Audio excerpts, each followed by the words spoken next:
I just wish we could live in a world where people would just be regular and not do shit like this.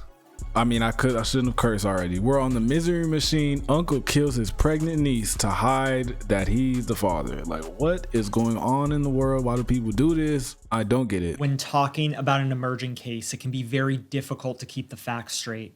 It's natural for anyone with information to go on social media and tell the world what they know. It can be difficult for some people to sift through all the noise between facts and rumors. Some people would tell you that these cases should never be talked about until they're resolved, but as it pertains to a case that needs signal boosting, especially one where the victim has yet to be found, I think speaking about it is necessary, and many of you have reached out asking for us to shine a light on this one. Because of this, we'll be largely sticking to official sources today while the investigation is ongoing. This is a story that needs to be told about a poor girl who has been missing for over a year. Please stick with us while we tell you about Neziah Harris. Neziah Harris was born on September 16th, 2010 in Detroit, Michigan. From the outside, she lived a fairly normal life. She was a straight-A student at J.E. Clark Preparatory Academy. Like many girls her age, she was active on social media, especially TikTok. According to the 7 Mile Radio podcast, Neziah's birth was the product of a workplace affair. Her father, Mervyn Jennings, was married at the time, and he and his wife were going through a rough patch heightened by his alcoholism. Neziah's mother, Chantel, was also using drugs at the time and was considered a party girl. Y'all failing. According to Mervyn, the pair signed away their parental rights to Neziah's maternal grandmother, Annette Harris. He said that he did this to protect his wife's feelings, as well as to make sure that Annette was able to get the assistance she needed to care for Neziah. Mervyn claimed that he visited Neziah when he could and even provided support for his young daughter. Allegedly, he lost contact with Neziah and Annette when they moved away during one of his many medical procedures. According to Mervyn, he had a heart condition that required surgery. At the time of our... I mean, I know that, you can get addicted, like, you do certain drugs, you get addicted to them, you drink, you get addicted to alcohol. But I just feel like if you have a child, you would do what you need to do to stop that. I know it's a lot, trust me. Like, I like getting high. Sometimes I be like, nigga, f whatever I'm talking about. I want to get high. But I feel like I don't have a child yet. It's like, okay, once that child comes to that world, you're not just really just focus on you no more. It's a whole nother soul, whole nother person that you need to care for. So I just feel like if you having a kid, you would kind of, try to put certain habits aside. But I don't know, man. Maybe they were and they just couldn't get through it, or I don't know. I just feel like you should, I feel like you would want to do that for your kid. Story. If you're not going to do it for yourself, you might as well do it for your child. 13-year-old Neziah and Annette lived together in Detroit. She was a beautiful young girl who often wore her dark hair in braids. But despite outward appearances, Neziah's life was far from normal, and she was in an incredibly dangerous situation. Neziah's aunt, Shannon Harris, had a relationship with a man named Jarvis Butts. Now, Jarvis had a history of predatory behavior with women and young girls. He would find women with young daughters and then build a relationship with them over time. Then he would prey upon the minors and tell them to keep it a secret. He himself had fathered multiple children, including Neziah's young cousins. The earliest instance of this behavior was in 2005, which he was subsequently convicted for. When he was released from jail, he was put on the registry. 2012 to 2014, he targeted a child between 8 and 10 years old. His third victim was between 4 and 6 years old. Okay. Oh my fucking God. Okay, 4 and 6 years old. That boy needs to. Nah, I ain't gonna say kill him, but no. At this point, come on, like multiple kids. They said the victim was 10, and then he had another one that was between 4 and 6. 4 to 6 years old, bro. Shouldn't know. Oh my gosh, dude. It's just like I just feel like the death penalty, that should be pulled out when it's really something crazy, and this is that. Obviously, he's not stopping. Like 2015 to 2017, Jarvis infected this girl with chlamydia. Some sources state that she was his biological daughter, and others claim that she was the daughter of his girlfriend at the time. Neziah was Jarvis's fourth victim. She was 11 when he began assaulting her. Some family members didn't want him around Neziah for obvious reasons. His reputation preceded himself, but their warnings went unheard. Between 2015 and 2022, Jarvis has had at least 5 CPS reports made against him detailing inappropriate conduct with children. Shannon was aware of these reports and even confided in other family members. 2 of these reports were made by a pair of her relatives. The first was Jernell Smith Holland, who was said to be Shannon's aunt and Naziah's great aunt. During a birthday party in February of 2022, Jarvis lured Naziah and another unnamed minor girl into an isolated place and assaulted them. Jernell learned about the attack from Shannon and urged her niece to make a CPS report. Shannon said she would, so Jernell trusted that all would be taken care of, but it wasn't. In April, Jernell contacted CPS herself to report the incident at the birthday party. Shannon was subsequently contacted about her children's safety and for Jarvis's information. Another relative, Kiwana Morton, made her own report after speaking with Shannon about Jarvis. Kiwana reported potential inappropriate behavior within the family and made a point to mention Jarvis by name. He was interviewed for these accusations, which he denied. They also spoke with the unnamed girl in Kiwana's report and searched the home. However, nothing else came from either of these reports. Later questioned by the press, CPS didn't provide any insight of further action taken to protect Naziah or of their investigation of Jarvis.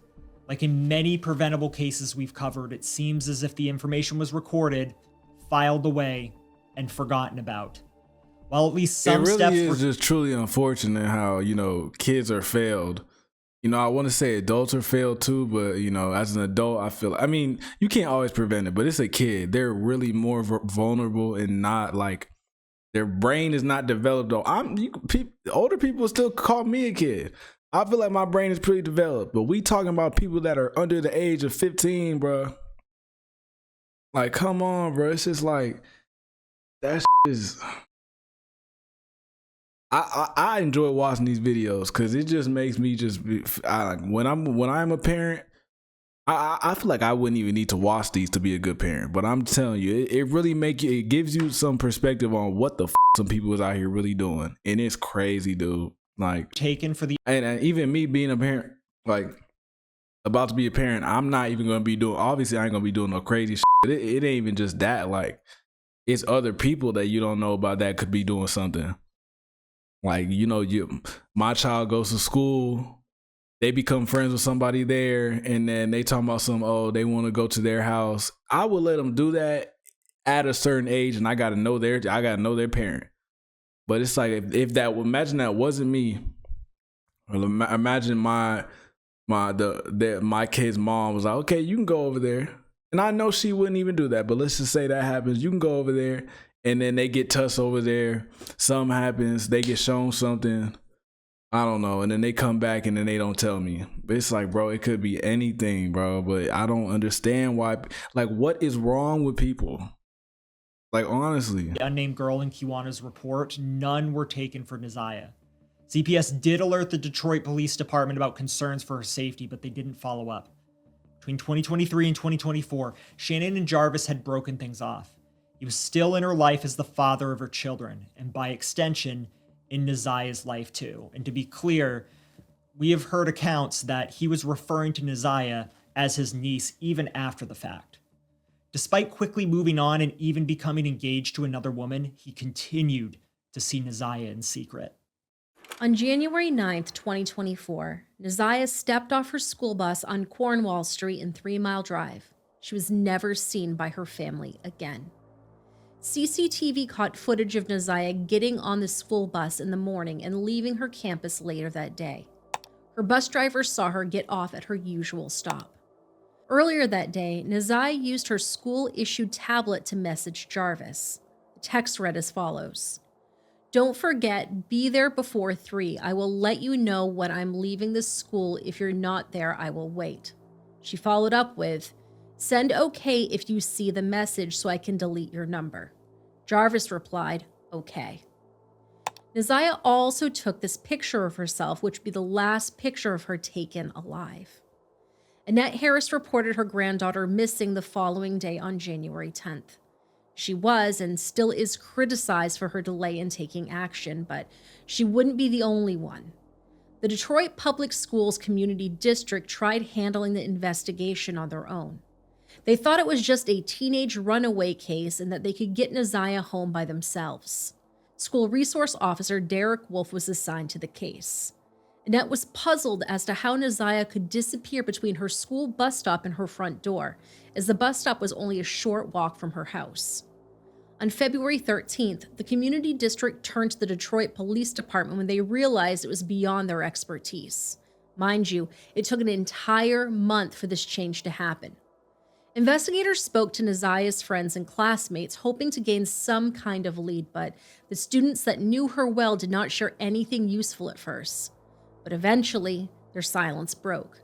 It's unclear how much Neziah confided in her friends. According to Chief of Public Safety, LaBritt Jackson, sometimes they may think they're helping a friend by withholding information, but they're not. The initial roadblock was a lack of cooperation by the students. She had told them that she planned on running away, but her classmates didn't tell us that initially. I don't know if they're being totally forthcoming now. Kids are extremely loyal to each other. With police searching for Neziah, Annette told reporters, I want my baby home. And I'm asking in the name of Jesus, and I stand on my faith that he's going to bring her home. And we're asking anybody that has any information, I don't care who it is, please come forth, contact the police department. Her life could be in danger. We can't rule anything out, and I'm hoping and praying that that is not the case. I'm standing on my faith that God is going to bring my baby home. But it's been really rough. Footage of her getting on the school bus, and the bus driver did say that she did get off at her regular stop, okay? And she was supposed to have been coming home, like she normally do, every day. When a child is missing, you gotta look everywhere. I had no idea that it was going to be here. I was just told that this is where it was going to be. Neziah needs to be home with her family, and we love her. So if you are harboring her, there is a law for that.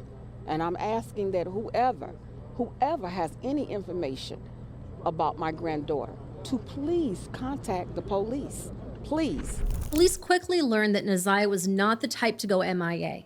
She had no unexcused absences from school, and she was very active on social media. For her to go completely silent like this was completely out of character.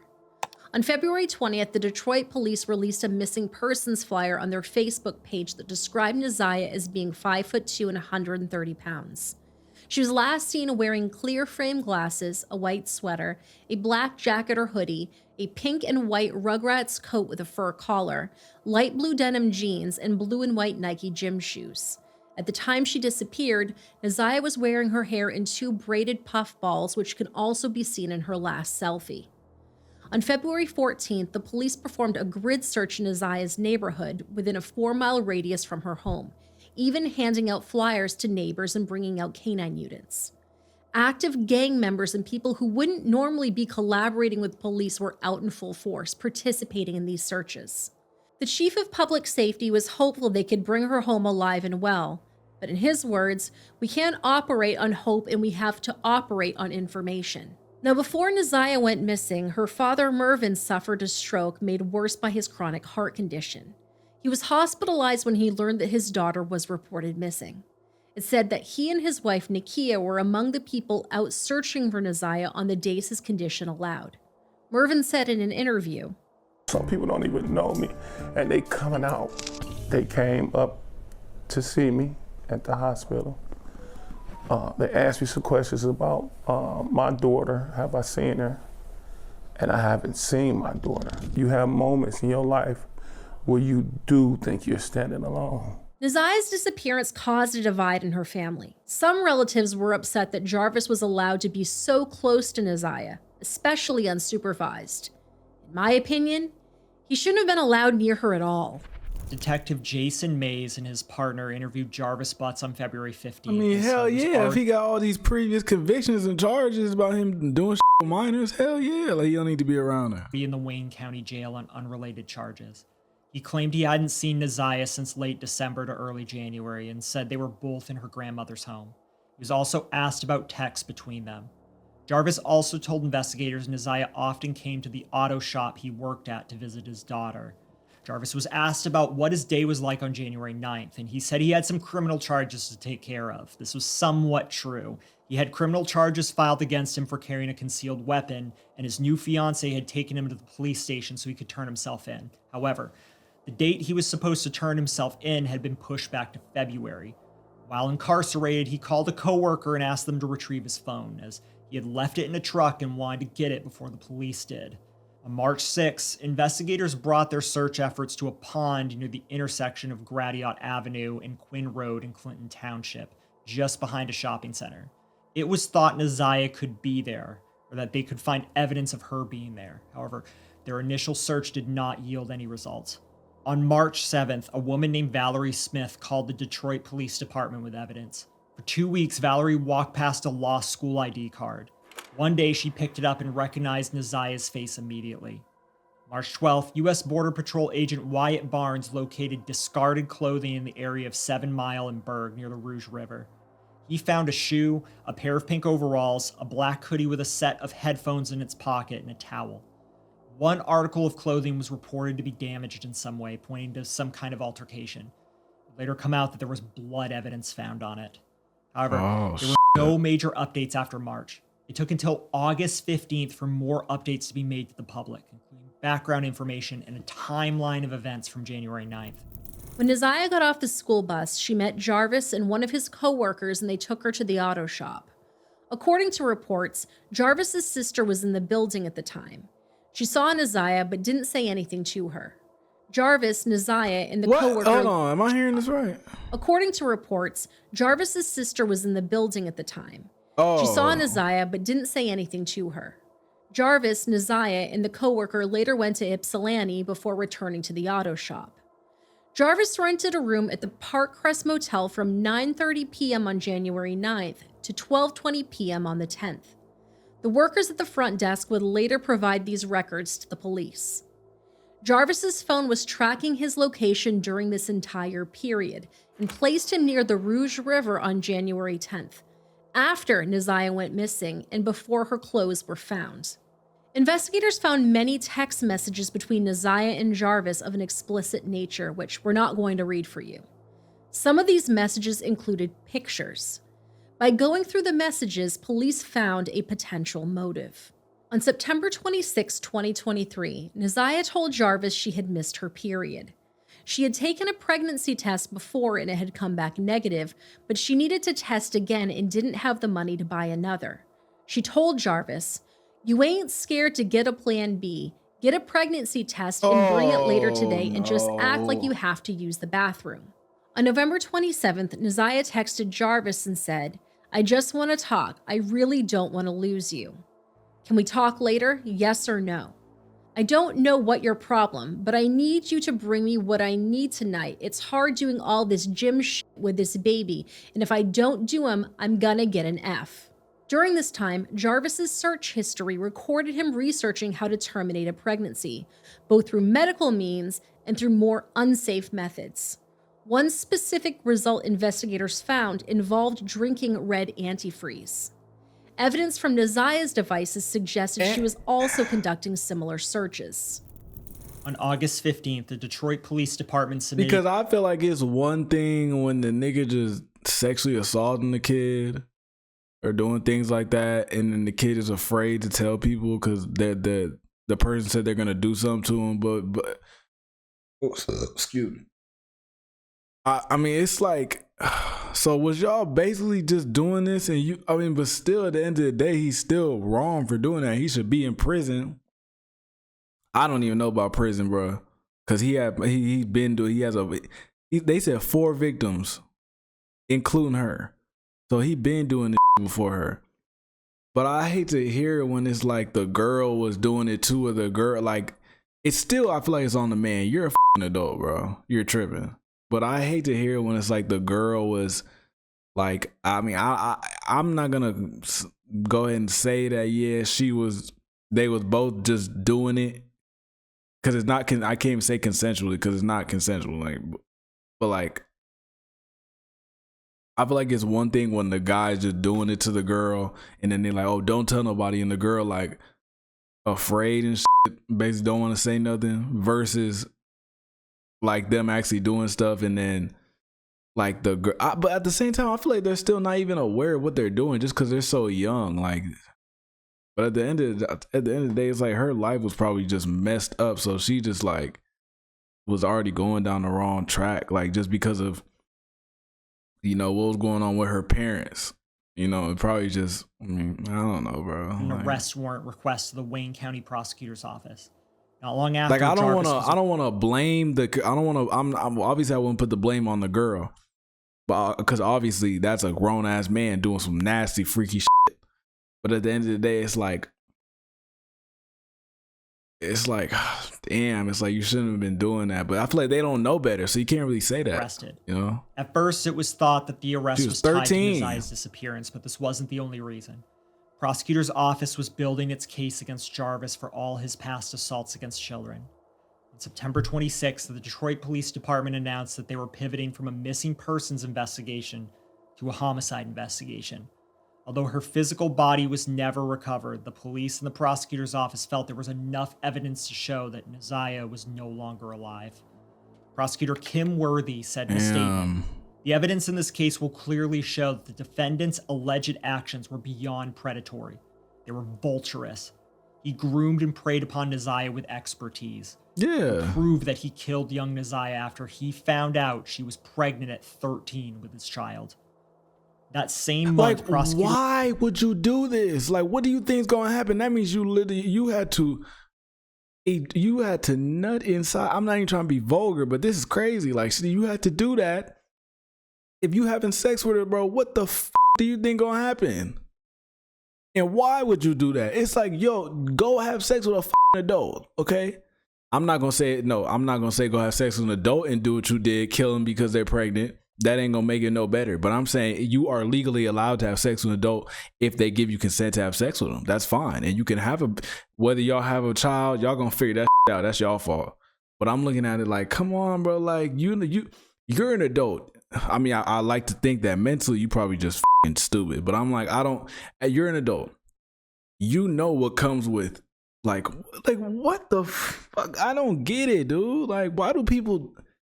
I mean, I'm never going to get it at this point. Worthy addressed the public in a press there ain't nothing to conference where get. she summarized the investigative efforts and the plans moving forward. She also gave a warning to any parents that were listening to her. We must be very careful who we let into our hearts and our homes and our lives, especially if you have children. We must be very careful who we have around our children and elders respectively. We must also be very careful who we leave our children with. Even if they are in a relationship partners, family, and friends. I'll say that again. Even if they are relationship partners, families, or friends. Life can be hard enough at times. But when it comes to our children, we must be deliberative, we must be diligent, and laser focused on their safety. And sometimes we must make decisions about them and their lives that we may not like and that they may not like, but it's for the betterment of them and their safety and their future. When something doesn't feel right, even if it's just that voice in your head, it usually isn't right. And sometimes when we are attentive and we do everything right by our children, things can still happen and still go very wrong despite our best efforts. This can happen to good watchers of children. But we must always ask ourselves at the end of each and every day, was I right by each member of my household in terms of their safety? Did I do right by my children? On September 27th, Jarvis was charged with first-degree premeditated murder, child SA activity, and second-degree criminal sexual conduct of a person under 13. There were also additional charges filed for acts of SA he committed before preying on Naziah. Jarvis was held in jail until his preliminary hearing on October 10th, where he was brought before Judge Aaliyah Sabri. In light of the danger he posed to the community, Jarvis was denied bond and was also charged as a fourth-time offender. Naziah's paternal aunt, Tiffany Jennings, stayed out of the public eye until after Jarvis's arrest. She was asked by reporter Sean Lay who was responsible for protecting Naziah from Jarvis, to which she said, "Oh, what a loaded question, right, Sean? In my personal opinion, with no affiliation, there are multiple parties involved, as many have already stated. And I just have to hold on to hope that the entire truth will come to light. This is the beginning of the truth, and we're very grateful for this part, but the entire story will come out. Neziah was only beginning to repair her relationship with her father and her paternal family by extension. But in this interview, Tiffany implies that those closest to Neziah had a hand, directly or indirectly, in everything that happened to her. Neziah's family members were in the courtroom audience throughout the legal proceedings that took place between November 1st, 2024 and January 6, 2025. The prosecution not only focused on Neziah, but on the other girls Jarvis targeted as well. Now 20 and 13 years old, two of Jarvis's prior victims took the stand. Jarvis's co-worker, Cordell King Wright, who was also incarcerated at the Wayne County Jail for unrelated charges, was brought in as a witness. He testified that he and Jarvis had picked Neziah up on their way back from AutoZone and brought her back to the auto shop on the 9th. He said he did not see her after that day. Jarvis's sister, Tijuana Butts, also testified that she was at the auto shop on January 9th and saw a little girl getting in and out of Jarvis's white Cadillac Escalade. She later realized that this little girl was Neziah. Tijuana also was able to identify some of the clothes that Neziah was wearing that day. Jarvis's former fiancée, Tashiana Davis, was among the prosecution's witnesses. But I'm like, you wasn't like questioning that? Like, oh, who is that? I mean, maybe she knew that's his niece, but at the same time, like, well, I feel like if you already knew he had well, I don't know if you knew, but I feel like you would know if your brother got, like, you know, charges, like, what do you call it? Sexual assault of a minor or whatever they said. I feel like you would know that. So would you even seeing him with a kid hopping out his car with him alone, or even with his other coworker? Wouldn't you be like, you know, be a little suspicious, dog? As we mentioned earlier, she was his ride to the police station when he had to turn himself in. She testified he was always protective of his phone because he was a habitual cheater. She stayed with him despite these affairs because she saw him as good with kids. Yes, you heard that correctly. In addition, one of Jarvis's former girlfriends said he borrowed her car on January 9th. When she got the car back, she found a pair of glasses inside. They were identical to the set Neziah often wore. Testimonies from investigators furthered the case against Jarvis. The text messages between Neziah and Jarvis were presented in court. The earliest were dated back to September of 2022. Neziah would have only been 12 years old. In one exchange, Jarvis visited the Harris house when no one was home. He told Neziah he left with a pair of her underwear. He solicited Neziah for explicit pictures of herself, made sexual advances, and guilt-tripped her when she wouldn't do what he wanted. In the end, Judge Elias Sabri had harsh words for Jarvis and everyone that failed Neziah. That's what I'm talking about. It's a lot of these motherfuckers that was failing her, bro. Not just him. It was, I feel like basically damn near her whole family. You've been sitting over there for 4 days with your head down, sitting between and behind your attorney with your mask on and taking vigorous notes. I want you to pay attention and listen to everything I have to say. I have been trying to figure out for the last 5 days, you. At one point I thought you were cognitively impaired in the beginning of this exam. And then maybe you had the brain of a 10-year-old and that's why you were doing such things. But as I heard more and more testimony, you're just the true definition of a watching you laugh and brag about all the women you have with different women and the children and the girlfriends and making babies to groom them and having them in your presence and cleaning up, quote, cleaning up your shop. And the little girls around you has landed you here today. You groomed Neziah. You played mind games with her. We all heard that. You controlled her emotionally. She was exposed to so much at such a young age. The text messages between you two were disgusting to hear. And to think that she had you saved in her phone as bae for life. Oh no. Neziah deserves so much more. And while I mentioned other people that failed her, Jarvis Butts, you are the monster in this whole picture. She did deserve love from her parents and everyone who was in her life. She was ignored, she was neglected, and you took complete advantage of that. She wanted someone to love her, and she will never know what that feels like. Your children deserve more.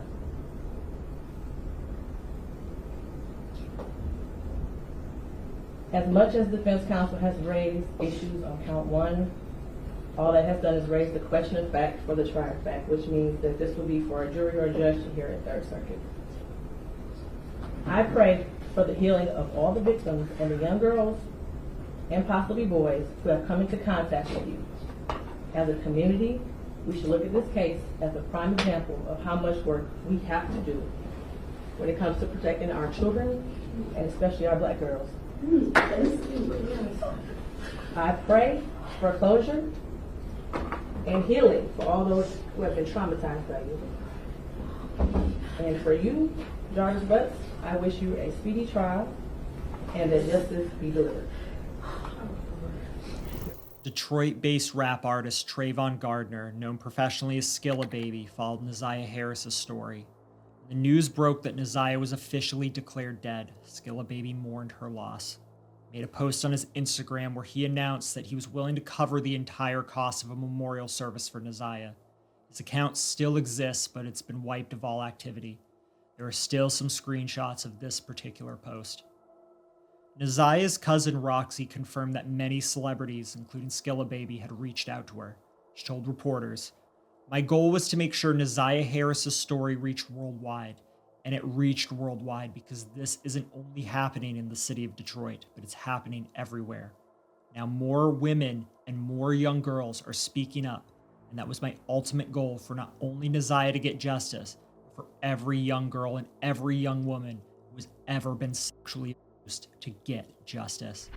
In addition, Mark DeAndre of the 7 Mile Radio podcast used his platform to help spread Neziah's story across Detroit as early as February of 2024. Mark interviewed family members during his live segments, including Neziah's biological father, Mervyn Jennings. At first, Mark worked closely with Neziah's cousin, Roxy, but Mark and Roxy parted ways in January of 2025. She shared the following post on her Facebook account, which reads in part, "I regret to inform you all with a very heavy heart that I am no longer associated or part of the 7 Mile Radio team with Mark due to irreconcilable differences. Please respectfully refrain from sharing any social media content associated with 7 Mile Radio with me. This decision was not an easy decision to make. However, it is best for me in my current journey in life at this time. I wish you the best in all of your future endeavors. Thank you for your gracious support and understanding." We mentioned 7 Mile Radio podcasts earlier in this episode, but there are a lot of creators such as Black Girl Gone and Shanitra Speaks that have done deep dives into the parts of the case that the media hasn't covered, such as Neziah's family dynamics and the rumors that have been unfolding on social media. Since we can't corroborate some of what's been said with official sources, we won't be covering those points today. However, if that's something that interests you, we'll be sure to link their channels for you to check out. In February of 2025, the Department of Health and Human Services released a lackluster official statement. It read, "Our hearts go out to the family and friends of Neziah Harris. But we can't discuss specific cases due to state and federal laws. MDHHS is deeply committed to ensuring the health and safety of all children." There were many petitions created on change.org seeking justice for Neziah. One of these was created by Tamara Liberty Smith, Vice Chairwoman for the Detroit Board of Police Commissioners, and also Mervyn Jennings' friend of 35 years. She included an open letter to Child Protective Services, which read, "The safety and well-being of our children must be our utmost priority. Recent events have highlighted a critical gap in the enforcement of CPS rules, allowing children to remain in environments where their safety is compromised by known violators of these rules. Neziah Harris's tragic passing underscores the need for immediate action. Her life was cut short because a known pedophile was allowed to have contact with her despite existing CPS guidelines intended to prevent such scenarios. We believe that this tragedy could have been avoided with stricter enforcement and oversight. We urge CPS to, 1, review and strengthen policies, reevaluate current policies related to the custody and care of children who may be exposed to known pedophiles, ensuring that these policies are robust and comprehensive. 2, Enhance monitoring and compliance. Increase monitoring and enforcement efforts to ensure compliance with CPS rules, particularly in cases where a child's safety may be at risk. 3. Implement mandatory reporting and accountability measures. Establish mandatory reporting and accountability protocols for caregivers and guardians who knowingly place children in unsafe environments. 4. Provide better support and resources. Offer more support and resources for families and caregivers to make informed decisions that prioritize the safety of children. Tamara's petition currently has over 30,000 signatures and is still open today. We'll have it in the description and the pinned comment below. There are other petitions out there on the web that are advocating for the arrest of Naziah's grandmother Annette and her aunt Shannon as they allowed Jarvis into Naziah's life. Jarvis is scheduled to go to trial on October 6, 2025. He's facing a maximum sentence of life in prison without the possibility of parole. Oh, so he just went. However, that was last week. Oh, so I wonder, when is this update on that? As he's yet to go to trial, he is considered innocent until proven guilty in a court of law. I cannot stand when y'all say that. I know, yeah, of course it is. It's guilty, innocent till guilty, but come on, bro. Father Mervyn Jennings died in August of 2024. It's unclear if he ever learned his daughter's fate or the man responsible for it. His family and friends spoke to the public on his behalf, asking for justice to be served. Tamara Liberty Smith told the press, he died of a broken heart. He passed not knowing where his daughter was. That's the reason he got sicker. He was searching relentlessly for her. And now, he's left the earth with no answers. I'm just hoping the family can get the justice they deserve. I'm not sure we're even looking for a living person anymore, but the family still wants answers, and for whoever did this to be punished. Yeah, I'm pretty sure we know who did it. That's unfortunate that what happened to her, man. You know, I just feel like, you know, grown ass adults are failing these kids, and it's just like, bro, y'all gotta just do better.